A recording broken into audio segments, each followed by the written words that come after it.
ऊष्मा का मापन तथा प्रभाव, कक्षा 8वीं विज्ञान पाठ 14। इस पाठ में हम पढ़ेंगे कि ऊष्मा हमें कौन कौन से स्रोतों से प्राप्त होती है, ऊष्मा के हस्तांतरण की कौन कौन सी विधियां हैं, या ऊष्मा का हस्तांतरण किस प्रकार से एक वस्तु से दूसरे वस्तु में होता है, और ऊष्मा के कौन कौन से प्रभाव होते हैं। तापमान का मापन कैसे किया जाता है, कौन कौन से इकाइयों में, और इसका एक दूसरे में किस तरह से रूपांतरण किया जाता है। सबसे पहले हम जानेंगे कि ऊष्मा कौन कौन से स्रोतों से प्राप्त होती है। तो ऊष्मा का तात्पर्य गर्मी से है। ऊष्मा का सबसे बड़ा स्रोत जो है वो सूर्य है। सूर्य से हमको भरपूर मात्रा में ऊष्मा प्राप्त होती है, जबकि सूर्य हमसे बहुत ज़्यादा दूरी पर है, 15 करोड़ किलोमीटर दूर है। सूर्य का प्रकाश आने में 8 मिनट लगता है, फिर भी पृथ्वी को बहुत सारी ऊष्मा जो है जो ऊर्जा के रूप में प्राप्त होती है, ऊष्मा और प्रकाश के रूप में। ऊष्मा का तात्पर्य गर्मी से है। यह किसी वस्तु की अवस्था को बदल सकती है, ठोस को द्रव में, द्रव को गैस में, और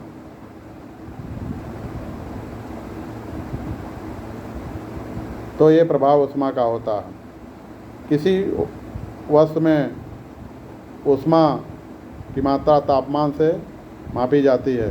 ऊष्मा यह ऊर्जा का एक रूप है जो अधिक तापमान वाले वस्तु में अधिक ऊष्मा की मात्रा होती है, और कम तापमान वाले वस्तु में कम ऊष्मा की मात्रा होती है।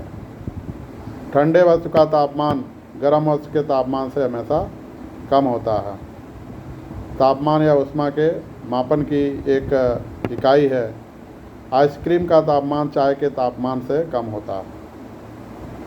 ऊष्मा का हस्तांतरण किस प्रकार से होता है।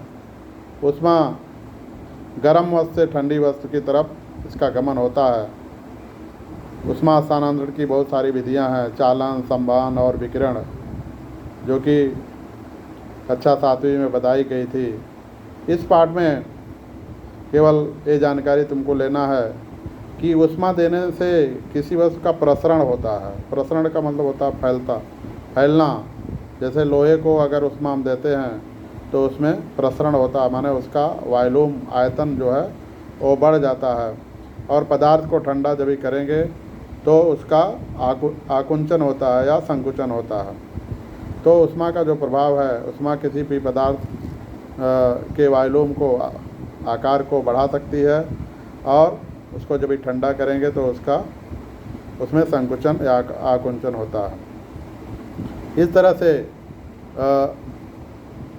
अवस्था परिवर्तन, अवस्था बदल सकती है। ऊष्मा जो है किसी द्रव्य की अवस्था बदल सकती है।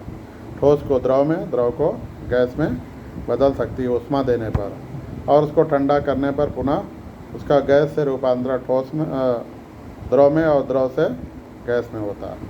ऊष्मा की SI प्रणाली में, इंटरनेशनल स्टैंडर्ड में इसकी इकाई जूल है। ऊष्मा की इकाई जूल है, और CGS प्रणाली में इसकी इकाई कैलोरी है। 1 कैलोरी ऊष्मा बराबर 4.18 जूल के बराबर होती है। 1 कैलोरी ऊष्मा कितने के बराबर होती है?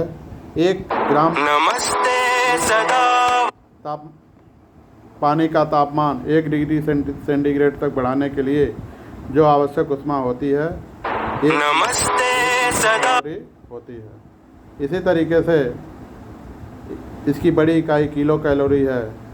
1 किलोग्राम पानी को तापमान जब 1 डिग्री सेंटीग्रेड बढ़ाया जाता है तो जितनी ऊष्मा की ज़रूरत होती है उसे हम 1 किलो कैलोरी कहते हैं। ऊष्मा के स्रोत कौन कौन से हैं? इसमें बहुत सारे स्रोत दिए गए हैं। ऊष्मा का पहला स्रोत सूर्य है, सबसे बड़ा। दूसरा पृथ्वी, तीसरा रासायनिक ऊर्जा, चौथा विद्युत ऊर्जा, तो परमाणु ऊर्जा, हवा, ये ऊष्मा के स्रोत हैं। इस पर अगले लेसन में चर्चा की जाएगी।